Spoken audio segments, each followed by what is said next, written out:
Hi guys, welcome to my YouTube channel. And today we are having Shubham Agarwal with us. So he is All India ranker 15 in CA finals, and he just cleared his CA in November 22 attempt. So hi Shubham, how are you? Yeah, hi Gunjan, I'm good. And thank you for giving me this opportunity to interact with this many students.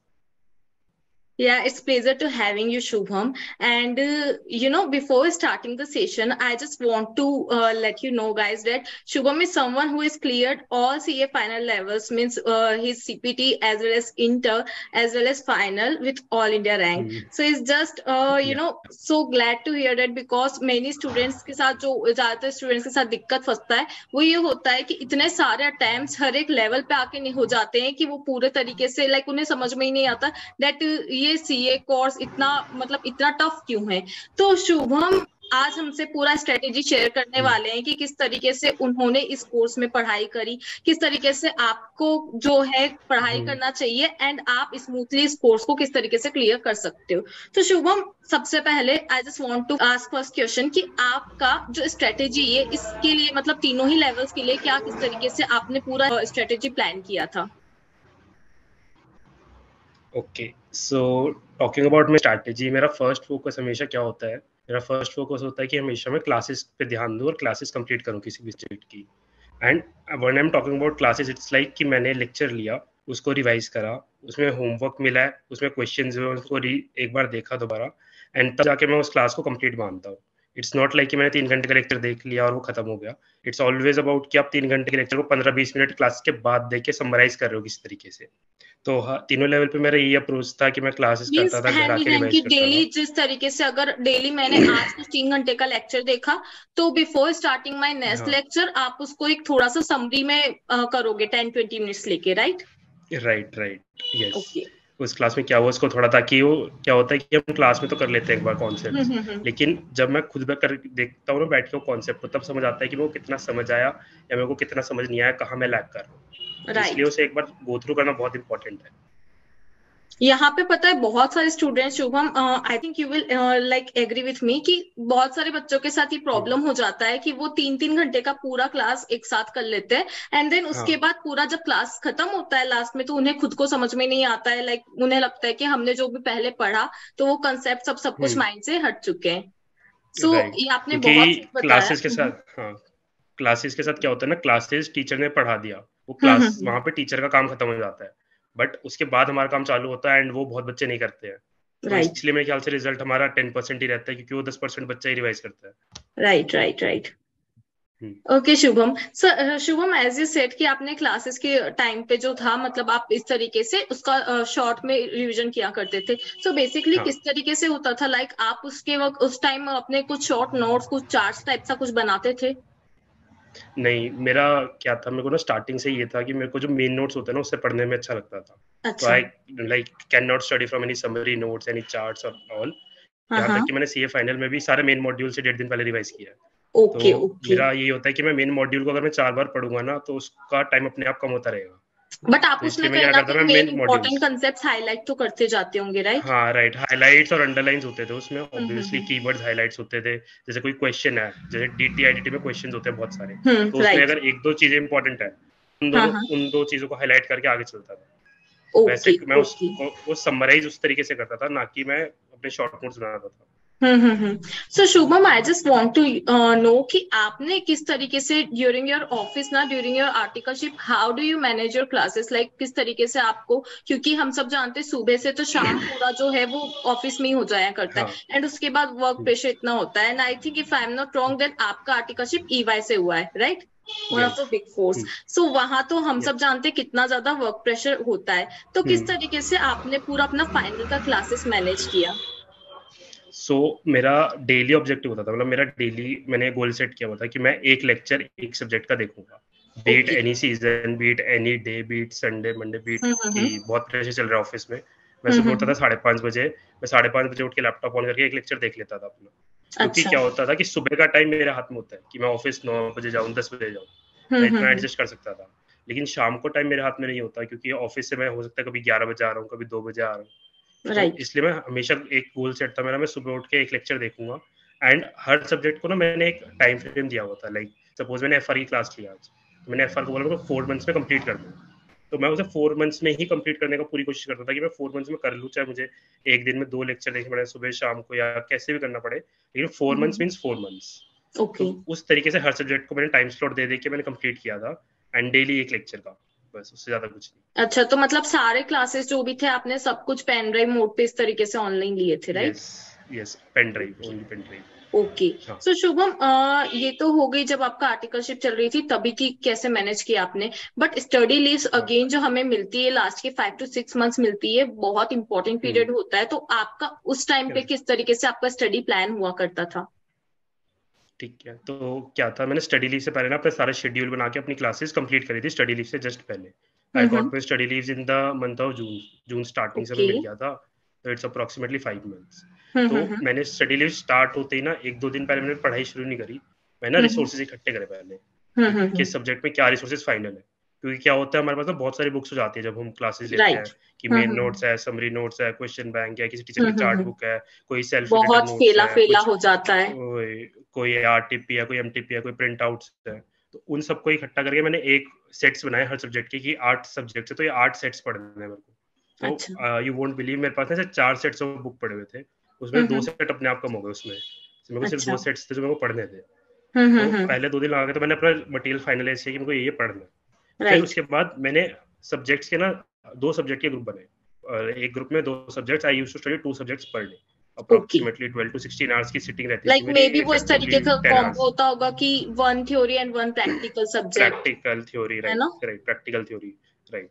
तो ऐसे हम्म। ही था मेरा कि मैं एक practical एक theory and 12 to 16 hours per day मतलब बैठता था ओके। मैं, तो अप्रोक्सीमेटली 10 आवर्स मेरा आउटपुट निकलता इफेक्टिव। राइट। तो उस तरीके से प्रोडक्टिव आवर्स एज हमेशा कम होते हैं, बहुत सारे लोग समझते हैं कि राइट, अगर हम 12 से 16 घंटे निकाल रहे हैं तो वो हम इतना पढ़ तो रहे हैं, बट एक नहीं मार्जिन होता है, एक आप क्या पढ़ रहे हो और कितना प्रोडक्टिव निकल पा रहा है। सो वो चीजें लोग नहीं समझ पाते, उन्हें लगता है 12 12 घंटे पढ़ने के बाद भी राइट, हमारा हो नहीं रहा है। नहीं, that you have to count the productive hour, that's what it is, कि तो मैं शुभम, 12-16 लाइक घंटे ना, गिन रहा हूँ तो मैंने उसमें 10 फॉर कर बीइंग दिया। प्रोडक्टिव ना, आप अपने ब्रेक्स को किस तरीके से यूटिलाइज करते थे?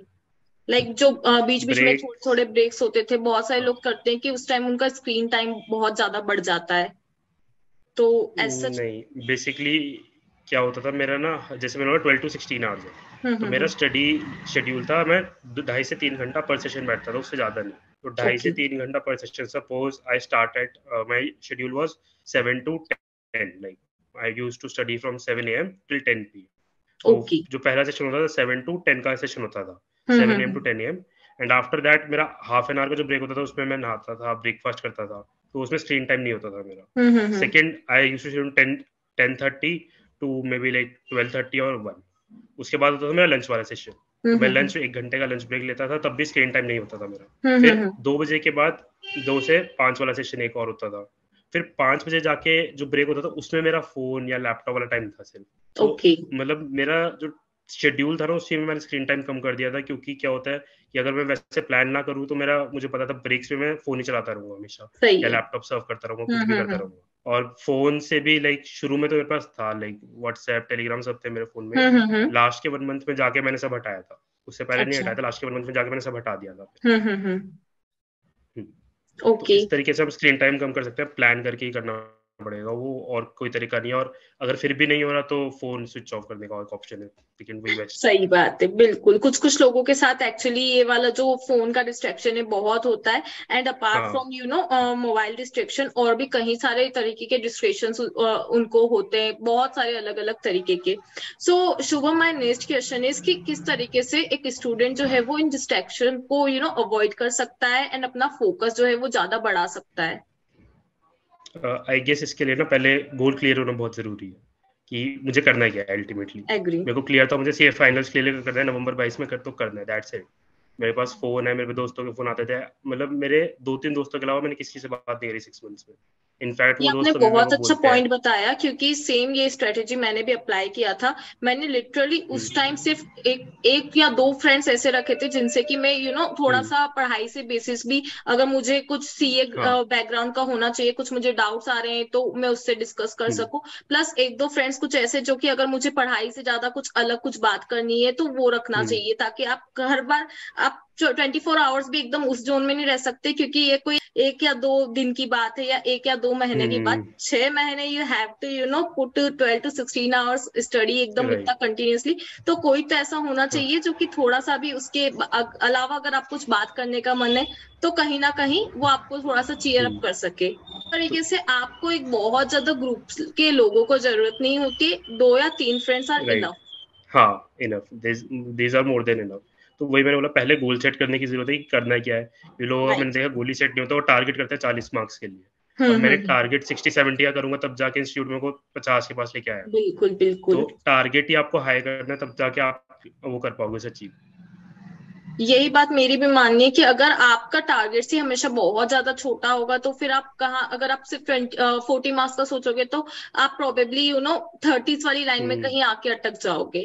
तो टारगेट राइट हमेशा हाँ आपको थोड़ा सा हाँ बड़ा रखना चाहिए, राइट। तो शुभम, बहुत सारे राइट अगेन जिस तरीके से हमने बात करी कि नॉर्मली लोगों का अगर 40 तक का भी पहुंचने में टारगेट होता है, स्पेशली जबकि थ्योरी की बात आती है, ऑडिट वगैरह ऐसे कुछ सब्जेक्ट्स हो गए जहां पे कि उन्हें लगता है बस हम पास भी हो जाए ना तो बहुत है। तो ऐसे में क्या होता है कि वो क्योंकि पासिंग उसका ही वो कर रहे हैं, बट उनको कहीं ना कहीं जो है ऑडिट में काफी सारा, आपको पता है रिजल्ट ज्यादातर ऑडिट की वजह से ही बिगड़ता है।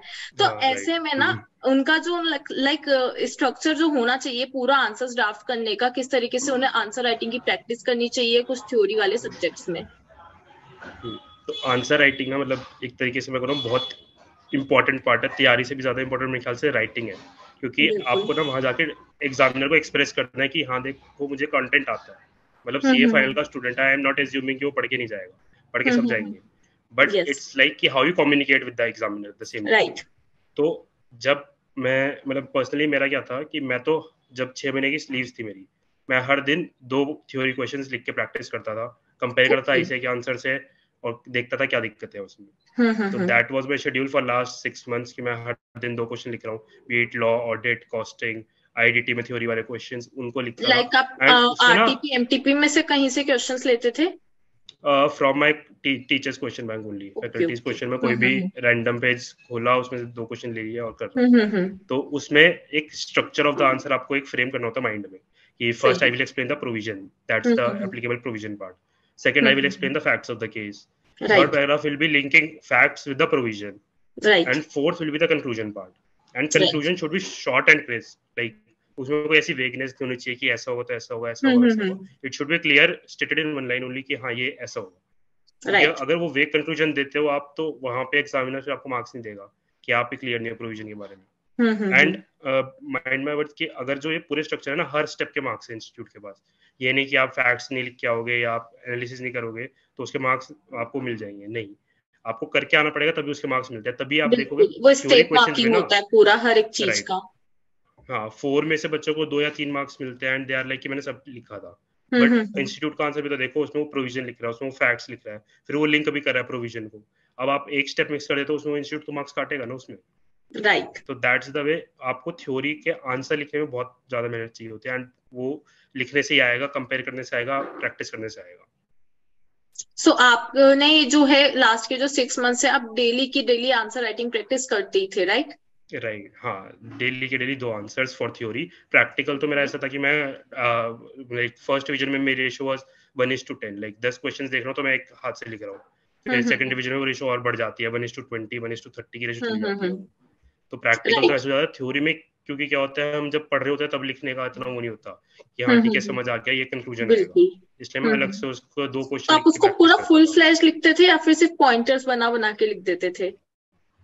स्टार्टिंग में मैंने फुल फ्लैश लिखा, क्योंकि स्टार्टिंग में कॉन्फिडेंस नहीं आता, क्योंकि सीए फाइनल हाँ और हाँ। सीए इंटर में 2.5 साल का गैप है, तो राइटिंग राइट। हैबिट ही छूट जाती है हमारी। तो राइट। स्टार्टिंग में तो मैंने 3-4 महीने पूरे पूरे लिखे। फिर जाके जब 1-2 महीने बचे एग्जाम्स में, तब सिर्फ मैं पॉइंटर्स पे लिखने लग गया कि ये ओके। पॉइंटर्स है, like this is provision, like law कर रहा हूँ मैं, तो मैं लिख दिया सेक्शन नंबर दिस है और उसकी ये वाली लाइन लिखनी है मेरे को। फिर ऐसे ही फैक्ट्स होता कि इसमें 2 लाइन लिखनी है सिर्फ, तो खाली ब्रॉड ब्रॉड वर्ड्स लिख के फिर मैं लिख लेता था। एक्चुअली शुभम, पता है क्या, मैंने जितना ऑब्जर्व किया है ना, लोग यहाँ पे एक्चुअली बहुत ज्यादा गलतियां कर देते हैं। वो बिल्कुल भी जो है अपने हाथ से कुछ स्पेशली थ्योरी में लिखना पसंद ही नहीं करते। बस ये है कि राइट रिवीजन लेक्चर्स वगैरह देख रहे हैं, नोट्स बन रहे हैं, उनको लग रहा है, उनको कॉन्फिडेंस आ रहा है कि हाँ हमें चीजें समझ में आ राइट रही है, समझ में आ रही है तो हम लिख देंगे। बट अगेन यहाँ पे बहुत ज्यादा वो चीज दिक्कत आ जाती है कि आपने पढ़ा है और उसको उस लैंग्वेज में वो वर्ड्स यूज करके वैसा प्रेजेंट करना ऐसे के सामने, इट इज एकदम अलग चीज हो जाती है। तो आई थिंक लोगों को थोड़ा सा इसमें समझना चाहिए कि थोड़ी सी मेहनत है, मगर अगर आप अभी यहाँ पे इस 6 महीना मेहनत नहीं करोगे तो आपको अगले 6 महीने में फिर अटेम्प्ट वो आगे हो जाएगा और आपको तभी मेहनत हाँ करनी पड़ जाएगी।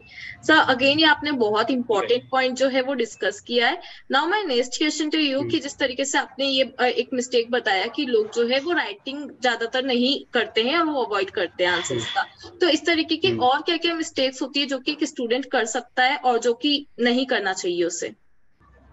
फर्स्ट इज मेरे ख्याल से skipping through the classes only, कि बस मैं लेक्चर हम्म कंप्लीट कर लूँ तो मेरे को सब आ जाएगा। ये बहुत हम्म बड़ा हम्म मिसकंसेप्शन है कि मैं लेक्चर देख लूंगा तो मुझे पूरा सब्जेक्ट आ जाएगा। नहीं आता, उसको खुद बैठ के जब तक आप दोगे नहीं उसे टाइम तो नहीं आएगा। Hmm. Second I guess is related to first one only, is कि बच्चे आजकल मैंने देखा वो fast track lectures, booster lectures की तरफ बहुत जा रहे हैं। बट राइट, यू हैव बहुत टू ज्यादा। अंडरस्टैंड कि अगर कोई भी टीचर, मतलब फैकल्टीज आप देखो, बहुत एक्सपीरियंस फैकल्टीज हमारे पास, वो 200 या 250 घंटे किसी सब्जेक्ट में लगा रहा है, तो I guess it's worth it कि वो लगा रहा है वो फैकल्टी सब्जेक्ट में। वो फैकल्टी भी ऐसा कुछ नहीं है कि उसको मजा आ रहा है तो वो 200-250 घंटे ही पढ़ाएगा। एंड ऑल्सो आपको देखना पड़ेगा, आपका 100 मार्क्स का पूरा सब्जेक्ट है वो, कोई भी सब्जेक्ट लो 100 मार्क्स, आप उसे 60 आवर्स में कैसे एक्सपेक्ट कर सकते हो कि मैं कंप्लीट कर लूंगा। Hmm. Third thing I guess, writing practice से रिलेटेड है, बच्चे मॉक टेस्ट प्रैक्टिस नहीं करते। And mock test hmm. Practice करना मेरे ख्याल से बहुत इंपॉर्टेंट चीज है, क्योंकि वो 3 घंटे मैनेज करना आपको सिखाता है वो, कि राइट। 3 घंटे कैसे मैनेज करना है, 15 मिनट में आपको क्या करना है, कौन सा क्वेश्चन को हम्म। अप्रोच करना है, आपको क्वेश्चन नंबर कैसे लिखना है। मैंने देखा बच्चे क्वेश्चन नंबर गलत लिखते हैं, जैसे हमें बीच में लिखना होता है बॉक्स बना के, वो साइड में लिखाता है, फिर वो चेक नहीं होता। तो अच्छा। आपको बहुत मॉक टेस्ट, बहुत सारी चीज सिखाता है मॉक टेस्ट। मेरे हम्म। ख्याल से 3-4 चीजें हैं, अगर इन सबको हम फोकस करें तो लाइक बहुत लाइक आराम से हम क्लियर कर सकते हैं exams. So test series, like again, as per your point of view, plays a very important role, right? कि अगर यस आपको अपनी यस जो भी क्योंकि मिस्टेक्स आप क्या कर रहे हो, अगर आपको वो चीज अभी से पहचाननी है, एग्जाम में जाने से पहले आपको टेस्ट जरूर से लिखनी चाहिए। Right, like I would like to note an incidence here कि मैंने ना इलेक्टिव जो होता है हमारा इकोनॉमिक लॉ लिया हुआ था, तो उसका मैंने हम्म मॉक टेस्ट नहीं दिया था, मैंने सोचा लास्ट में दे दूंगा मॉक टेस्ट उसका। हम्म। उसके मैंने 3 दिए थे, तो हम्म। लास्ट में जाके जब मैंने उसका एक मॉक टेस्ट दिया तो मेरे को पहली केस स्टडी सॉल्व करने में 2 घंटे लग गए उसमें। अच्छा। एंड उस टेस्ट में मेरे 46 मार्क्स आए थे, ओके। लाइक जस्ट पास था मैं उसमें। एंड मेरा एक्चुअल स्कोर 78 था, फिर मेन एग्जाम में 78, क्योंकि उससे मेरे को रियलाइज हुआ कि मेरे को कैसे अप्रोच करना है केस स्टडी को, क्या पहले देखना है क्या बाद में देखना है। क्योंकि इलेक्टिव में तो मेरे को समझ नहीं आया 15 मिनट में मैं करूँ, क्योंकि मैं केस स्टडी गो थ्रू करूँ, क्वेश्चन गो थ्रू करूँ, छोड़ना राइट। वाले एंड ढूंढू या स्पेशली जो करनी है ओपन वो बुक वाले में क्या ढूंढू। होता है ना कि सब पेपर्स में 3 आवर्स मिलते हैं, उसमें 4 आवर्स मिलते हैं, तो हम एक और हाँ कॉन्फिडेंट टाइप से हो जाते हैं कि अरे वैसे ही एक ओपन बुक है, बुक्स खुली रहेंगी, 4 घंटे हैं तो हम तो हाँ आराम से कर ही लेंगे। But right again practice is very हाँ इंपॉर्टेंट। अगर आप बिना प्रैक्टिस के चले गए हो तो वो ओपन बुक भी आपके लिए एडवांटेज से ज्यादा डिसएडवांटेज बन जाएगा, क्योंकि इतनी बड़ी बुक में आप राइट कहाँ कहाँ से क्या क्या चीजें ढूंढोगे। हाँ राइट। तो इसलिए यहाँ पे मॉक टेस्ट का बहुत इंपॉर्टेंट रोल आ जाता है, आपको पता लगता है आपको एग्जाम में जाके करना क्या है। राइट। तो हाँ, शुभम, दैट्स इट। एंड अगर आपके पास ऐसा कुछ गाइडेंस है जो कि आप हमारे व्यूअर्स को देना चाहेंगे? लाइक मैंने सब बताई थे कि लाइक क्लासेस प्रॉपर देखनी है, राइटिंग प्रैक्टिस करनी है, रिविजन्स करनी है। रिविजन्स 3 से 4 रिविजन्स, मतलब कॉन्फिडेंस ना बिल्ड होने में थोड़ा टाइम लगता है, ये समझना पड़ेगा सबको। ये नहीं होगा कि आप एक रिवीजन करोगे कॉन्फिडेंस आएगा, 2 करोगे तो कॉन्फिडेंस तो आएगा। शुभम, कॉन्फिडेंस आपने आता है कितने तीसरी या टोटल चौथी पे। रिविजन्स प्लान करे थे? एंड जितना आपने प्लानिंग किया था, क्या उस अकॉर्डिंग ही आपके जो टारगेट्स है वो कंप्लीट होते जा रहे थे? क्योंकि क्या होता है ना कि लोग नहीं प्लान नहीं। करने में तो काफी काफी 3-3 4-4 रिविजन्स प्लान कर लेते हैं, एंड एट द एंड उन्हें ये लगता है कि यार हम तो सेकंड रिवीजन भी अभी कंप्लीट नहीं कर पा रहे हैं, इतना ज्यादा पीछे चल रहे राइट। हैं। तो उस केस में एक थोड़ा सा कह सकते हैं स्ट्रेस वाला, एंजाइटी वाला वो चीजें हो जाती है उनके साथ। वो मेंटली इतने डिप्रेस्ड हो जाते हैं कि एंड मोमेंट में अब उनको पढ़ने का भी मन नहीं करता। तो आपके साथ वो कैसा हाँ, सिनेरियो था? मैंने जब स्टार्टिंग में था जून में, जब मेरी स्टडी लीव हुई थी, तो आई प्लान फॉर 5 रिविजन्स पर सब्जेक्ट। ओके। लेकिन एक्चुअली मेरी 4 ही हो पाई, मेरी 4 ही हाँ हो हाँ पाई हाँ। थी। 4 आर एंड गुड जैसे इनफ। आपने बताया, हाँ जैसे आपने बताया कि नहीं हो पाते, रिवीजन स्ट्रेस हो जाता है, एंग्जाइटी हो जाती है. सो एज पर मी रिवीजन शेड्यूल जो हम बनाते हैं ना वो फ्लेक्सिबल होना चाहिए. मैं भी राइट. अपने रिवीजन शेड्यूल में पर ग्रुप, जैसे मैंने बताया, मैं 2 सब्जेक्ट एक ग्रुप बना के पढ़ता था. So for every group I used to keep 1 to 2 days buffer, कि ठीक है अगर ओके. मेरा नहीं हुआ तो मैं 1-2 दिन बफर रखता हूँ. एंड ऐसे ही सब ग्रुप में मैं 1-2 दिन बफर रखता था, और लास्ट में जाके मेरे को पता लगता था कि जो मेरा प्लान था ना इंक्लूडिंग बफर, उससे पहले मेरा हो जाता था जनरली. अच्छा. तो आपको उसी तरीके से बफर रखना है. Plus planning is not about कि आप पूरा एक रिवीजन प्लान कर लो, लाइक कि 18 दिन को एफआर करना है. आपको 18 के 18 दिन को प्लान करना पड़ेगा. फर्स्ट डे मेरे को फाइनेंशियल इंस्ट्रूमेंट्स करना है, सेकंड डे राइट. सीएफएस करना है, थर्ड डे तो ये ये करना है, सब कुछ पहले फोर्थ ही डे ये मतलब करना है. लाइक आपने किस तरीके से किया था कि फॉर एग्जाम्पल अभी आपका फर्स्ट रिवीजन हो गया है, तो आपने फर्स्ट हाँ. रिवीजन से पहले ही सारे कुछ रिवीजन का एक एक पर डे प्लान कर लिया था, या फिर अभी फर्स्ट रिवीजन खत्म हुआ है तो सेकंड रिवीजन स्टार्ट करने से पहले उसका पर डे प्लान करा है, या फिर एक कि नहीं मैंने आज मुझे कल क्या पढ़ना है वो मैं आज प्लान कर रही हूँ, इस तरीके से? नहीं, like when I used to pick a group for me, like FR and audit was one group. So I hmm. used to plan on the first day कि मेरे को इस ग्रुप को 10 दिन में कंप्लीट करना है, तो मेरे को हर दिन क्या क्या करना है. राइट. तो ओके. अगर जैसे FR में I used to do ABC analysis of the subject easily, कि हम्म. FR में फाइनेंशियल इंस्ट्रूमेंट बिजनेस कॉम्बिनेशन और सीएफएस आएगा, तो उनको राइट. 3 या 4 दिन में उनको कर लो. Around right. 40 to 50 marks secure है आपके. फिर बाकी को आप बाकी इंडेक्स को आप like 3 to 4 index per day is manageable easily. तो बाकी आपका ऐसे गो थ्रू हो जाएगा. सिमिलरली फॉर ऑडिट अगर मैं ऐसे बात करूँ एबीसी में, लाइक एसेज थे, एसेज मैं कभी अलग से नहीं करता था. मैं अगर 10 दिन में ऑडिट पढ़ रहा हूँ, मैं हर दिन 3-3 ऐसे कर दूंगा. एसेज मेरे वैसे कवर आते थे, बाकी अगेन वेरी चैप्टर्स को गुड प्लान करता था. स्ट्रेटेजी. हाँ, ये प्रोफेशनल एथिक्स मेरा हो गया 2 दिन के लिए. फिर उसके बाद कंपनी ऑडिट 1 दिन में हो जाता है, एंड बाकी चैप्टर्स 1-1, 2-2 दिन में पर चैप्टर हो जाते थे. तो ऐसे करके प्लान करता था मैं कि 10 दिन में कैसे अप्रोच करना पूरे सब्जेक्ट को एंड कंप्लीट करना उसे. तो एबीसी एनालिसिस करना is very important of the subject, क्योंकि सिलेबस इतना वास्ट है, आप पूरा नहीं पढ़ सकते. You have to realise this कि आप पूरा राइट. सिलेबस 100% एक्यूरेसी के साथ नहीं पढ़ सकते सीए फाइनल में. तो शुभम, लाइक आपने ना, क्योंकि 6 मंथ्स जैसे कि मैंने बोला कि काफी सारे लोगों के लिए इतना ज्यादा पैनिक मोड आ जाता है, उस टाइम एंजाइटी हो जाती है, तो क्या ऐसा कुछ आपके साथ ऐसा हुआ, या फिर आप पूरे 6 मंथ जो है वो हमेशा मोटिवेटेड बने रहे? नहीं, बिल्कुल नहीं मोटिवेटेड. मतलब सेकंड डिवीजन के बाद मेरा स्टेज आ गया था कि यार अब नहीं हो रहा, छोड़ देता हूँ. It was basically beginning of September कि 2 ओके. रिवीजन कर लिए थे मैंने. कॉन्फिडेंस मैंने बोला 3 या 4 में आता है, 2 में मेरे को भी नहीं आया था confidence. And I was like मैं पिछले 3-4 महीने से पढ़ रहा हूँ, तब भी नहीं हो पा रहा, चीजें याद नहीं हो रही. तो I guess the thing is कि तब मैंने ब्रेक लिया. मैंने 2 अच्छा. दिन का ब्रेक लिया था. मैंने कुछ 2 दिन बिल्कुल पढ़ाई नहीं करी. I watched movies, I watched web series 2 दिन, ओके. दोस्तों के साथ बातें करी. तो मैंने 2 दिन कुछ नहीं करा. एंड उसके बाद फिर मैंने देखा कि यार 2 महीने बाद एग्जाम्स हैं. नाउ लेट्स सी कि जो हो गया वो तो हो गया, अब क्या कर सकता हूँ मैं उसे इम्प्रूव करने के लिए. इट्स ऑलवेज अबाउट कि जो हो गया उसे भूल जाओ, एंड आगे क्या करना है अपनी सिचुएशन इंप्रूव करने के लिए उसको देखना है. सही है. तो उसके बाद फिर मैंने प्लान करे कि ठीक है 2 रिविजन हैं. इट्स नॉट लाइक कि बिल्कुल ही नहीं आता, कुछ कुछ पॉइंट्स वीक है मेरे. कि अगर पूरा 10 मार्क्स का क्वेश्चन है, so I can solve up to 4 to 5 marks, बाकी मेरे को अभी करना है आगे. राइट. उस तरीके से मैंने अपने आप को पॉजिटिव बनाए रखा कि ये नहीं है कि कुछ नहीं आता, कुछ आता है, उसी को इम्प्रूव करना है. ऑप्टिमिस्टिक बिहेवियर बहुत ज्यादा जरूरी हो जाता है उस टाइम. आपका राइट, एटीट्यूड जो ऑप्टिमिज्म. है वो आपको हमेशा ऑप्टिमिस्टिक रखना है. ये बहुत सारे लोग ये हो राइट. जाते हैं कि उन्हें भले ही मतलब लाइक 2 रिविजन्स भी हो गए, उन्हें स्टिल लगता है कि अरे मैं तो एग्जाम में लिख नहीं पाऊंगा ना, पूरा क्वेश्चन मेरे से सॉल्व नहीं हो पा रहा है, तो क्या मतलब है, लेट्स लीव इट. और वो सब बहुत सारे हेल्थ इश्यूज उस वजह से हो जाते हैं. तो Shubham, my next question is कि आपने किस तरीके से 6 मंथ्स जो है लाइक आपने अपना फिजिकल हेल्थ पे भी क्या आपने कुछ रूटीन चेंज किया, लाइक आपने क्या वॉक्स वगैरह करी, या फिर फूड हैबिट्स क्या कुछ चेंज करी थी? टॉकिंग अबाउट फिजिकल एक्टिविटीज, तो मैंने लास्ट ईयर से स्टार्ट कर दिया था, not during my study leaves. मैंने लास्ट ईयर सितंबर से चालू कर दिया था कि I used to go for a morning walk for 30 minutes.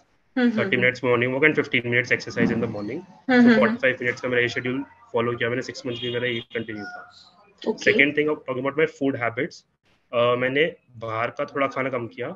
And जो मैं घर का भी खाता था ना, मतलब मैंने थोड़ा फूड इंटेक अपना कम कर दिया. बिकॉज क्या होता था कि अगर मैं दोपहर को लंच एकदम अच्छे से कर लूँ तो फिर नींद आती थी.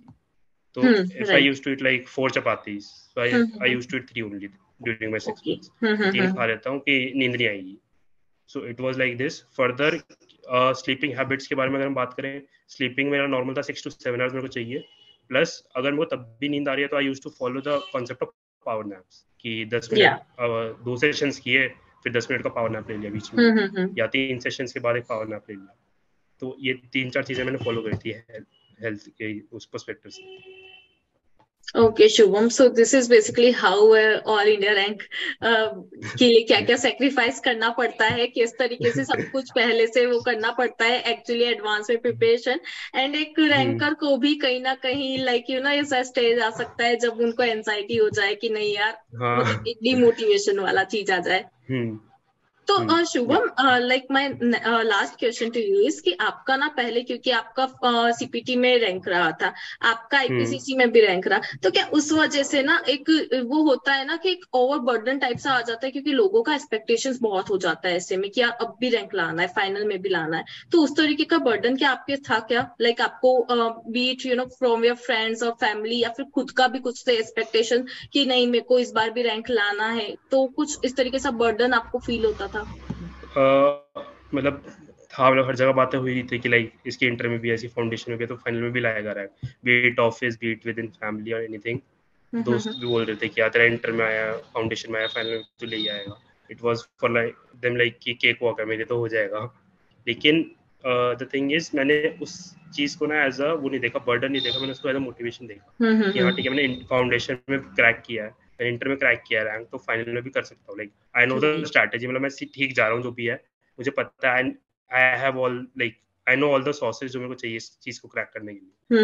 तो उस तरीके उस चीज को मैंने एज अ मोटिवेशन लेके मैंने अपनी पढ़ाई स्टार्ट करी कि हाँ ठीक है, जैसे इंटर और फाउंडेशन पढ़ा था वैसे ही पढ़ ले, रैंक आ जाएगा। Right. Yeah. Okay, Shubham. So you know it was very nice to interact with you and काफी सारी चीजें हमें इस बारे में like आज की सेशन में आपसे सीखने को मिली.